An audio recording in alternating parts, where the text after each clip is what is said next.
আমি অনুপ্রেরণামূলক একটি ঘটনা বলবো।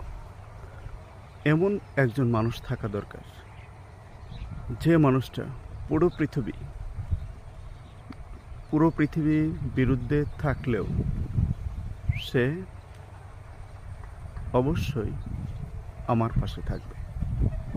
কারণ হলো, এমন মানুষের দরকার আছে এখানে একটা কনফিডেন্স কাজ করে। যেরকম মানুষের কথা বলছি, মানুষের মধ্যে যদি এরকম কনফিডেন্স না থাকে, বিশ্বাস না থাকে, ট্রাস্ট না থাকে, তাহলে তো সমাজে চলা যায় না।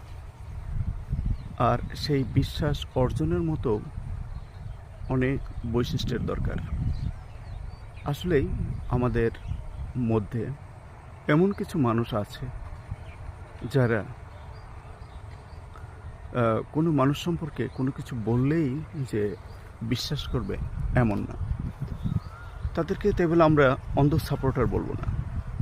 এমন মানুষদেরকে অন্ধ সাপোর্টার বলবো না, কারণ তারা জানে এই লোকটা এটা করতে পারে আর এই লোকটা এটা করতে পারে না। এটা একটা ভালো দিক। আসলেই আমরা চলাফেরার মধ্যে দিয়ে এরকম কিছু মানুষের সন্ধান পাই যে তার প্রতি অনেক একটা আস্থা, সে কি করতে পারে, সে কি করতে না পারে, এই আস্থাটা অর্জন করা সম্ভব হয়। এজন্যই এরকম লোকের অবশ্যই দরকার যে কেউ কারো সম্পর্কে কিছু বলল আর চুপ করে সেটা বিশ্বাস করলো, সেটা উচিত না। এটা বোঝার মতো, পরীক্ষা করার মতো, তার মন মানসিকতা বোঝার মতো একটা শক্তি থাকতে হবে।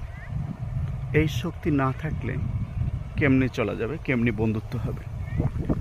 বন্ধুত্বের জন্য অবশ্যই এরকম বন্ধুই থাকা দরকার যে কিনা মনে প্রাণে কাউকে বিশ্বাস করতে পারে।